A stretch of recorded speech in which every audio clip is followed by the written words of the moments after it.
ಮಧುಗಿರಿಯಲ್ಲಿ ಇದ್ದ ಸಂಪರ್ಕ ಸೇತುವೆ ಮಳೆಯಿಂದಾಗಿ ಮುರಿದು ಬಿದ್ದು 1 ವರ್ಷವಾಗಿದೆ. ಈ ಊರಿಗೆ ಸಂಪರ್ಕ ಸೇತುವೆ ಇಲ್ಲದೆ ಜನರು ಪರದಾಡುತ್ತಿರುವ ಸ್ಥಿತಿ ನಿರ್ಮಾಣವಾಗಿದ್ದು, ಈವರೆಗೆ ಸಂಪರ್ಕ ಸೇತುವೆ ನಿರ್ಮಿಸದ ಅಧಿಕಾರಿಗಳ ವಿರುದ್ಧ ಸಾರ್ವಜನಿಕರು ತೀವ್ರ ಆಕ್ರೋಶ ವ್ಯಕ್ತಪಡಿಸಿದ್ದಾರೆ. ಪಾವಗಡ ತುಮಕೂರು ಮಾರ್ಗದ ರಸ್ತೆಯನ್ನು ತಡೆದು ಪ್ರತಿಭಟಿಸಿದ ಮಧುಗಿರಿ ತಾಲೂಕಿನ ಮಿಡಿಗೇಶಿ ಹೋಬಳಿ ಲಕ್ನಿಹಟ್ಟಿ ಗ್ರಾಮದ ಜನರು ಸಂಪರ್ಕ ಸೇತುವೆ ಇಲ್ಲದ ಕಾರಣ ಜಿಲ್ಲಾಡಳಿತಕ್ಕೆ ಬಿಸಿ ಮುಟ್ಟಿಸಿದ್ದರು. ತೀವ್ರವಾಗಿ ಮಳೆ ಸುರಿಯುತ್ತಿದ್ದು ಜೀವ ಹಾನಿ ಆಗುತ್ತಿದ್ದರೂ ಸಂಬಂಧಪಟ್ಟ ಅಧಿಕಾರಿಗಳು ತಿರುಗಿ ನೋಡುತ್ತಿಲ್ಲ ಎಂದು ಆಕ್ರೋಶ ವ್ಯಕ್ತಪಡಿಸಿದ ಅವರು ರಸ್ತೆ ತಡೆದು ಪ್ರತಿಭಟನೆ ನಡೆಸಿದರು. ವರದಿ ಮಂಜುಸ್ವಾಮಿ ಎಂಎನ್.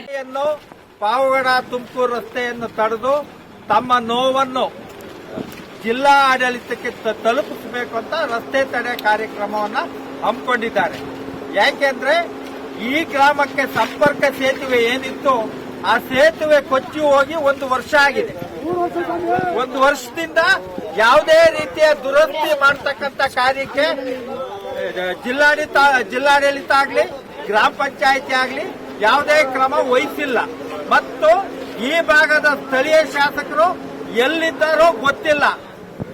ತಾಲೂಕಿನಾದ್ಯಂತ ಮಳೆ ಬಂದು ಅಪಾರವಾದ ಜೀವಹಾನಿ ಆಸ್ತಿ ಹಾನಿ ಆಗಿದ್ರು ಸಹ ಒಂದು ಕಡೆ ಅವರು ಜನಗಳನ್ನ ಸಂಪರ್ಕಿಸಿ ಸಾಂತ್ವನ ಹೇಳ್ತಕ್ಕಂಥ ಕೆಲಸನೂ ಮಾಡಿಲ್ಲ. ಈ ಗ್ರಾಮದಲ್ಲಿ ನಿನ್ನೆ ಶಾಲೆಗೆ ಮಕ್ಕಳು ಬರಬೇಕಾದ್ರೆ ಒಂದು ಮಗು ಹಳ್ಳದಲ್ಲಿ ಕೊಚ್ಕೊಂಡು ಹೋಗಿ ಆ ಮಗುನ ಊರಿನ ಗ್ರಾಮಸ್ಥರು ರಕ್ಷಣೆ ಮಾಡಿರ್ತಾರೆ. ಈ ಜಿಲ್ಲಾಡಳಿತ ಆಗ್ಲಿ ಯಾವುದೇ ಆಡಳಿತರಾಗಲಿ ಸತ್ತ ಮೇಲೆ ಬಂದು ಸಾಂತ್ವನ ಹೇಳ್ತಾರೆ. ಇದು 1 ವರ್ಷದ ಈ ಭಾಗದ ಜನರ ಬೇಡಿಕೆ.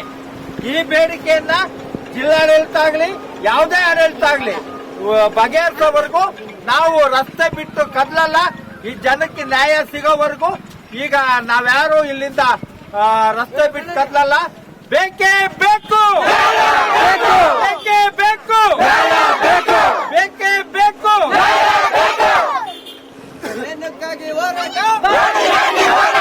ಏನಕ್ಕಾಗಿ ಹೋರಾಟ, ಬೇಕೇ ಬೇಕು, ಬೇಕೇ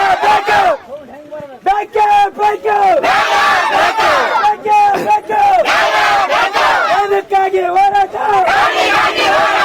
ಏನಕ್ಕಾಗಿ ಹೋರಾಟ. ತಕ್ಷಣ ಬೇಕಾಗಿದ್ದಾರೆ. ತುಮಕೂರಿನ ಹೆಸರಾಂತ ಕಂಪನಿಯಲ್ಲಿ ಗುತ್ತಿಗೆ ಕಾರ್ಮಿಕರಾಗಿ ಕೆಲಸ ಮಾಡಲು ಯುವಕರು ಮತ್ತು ಯುವತಿಯರು ಬೇಕಾಗಿದ್ದಾರೆ. ಲೋಡಿಂಗ್ ಮತ್ತು ಅನ್ಲೋಡಿಂಗ್ ಕೆಲಸ ಮಾಡುವವರು ಬೇಕಾಗಿದ್ದಾರೆ. ವಿದ್ಯಾರ್ಥಿ SSLC, PUC, BSc pass file. ನೇರ ಸಂದರ್ಶನ ಇರುತ್ತದೆ. ESI ಮತ್ತು PF ಸೌಲಭ್ಯ ಇರುತ್ತದೆ. ಆಸಕ್ತರು ಕೂಡಲೇ ಸಂಪರ್ಕಿಸಿ. Naveen GL, phone number 9743103968.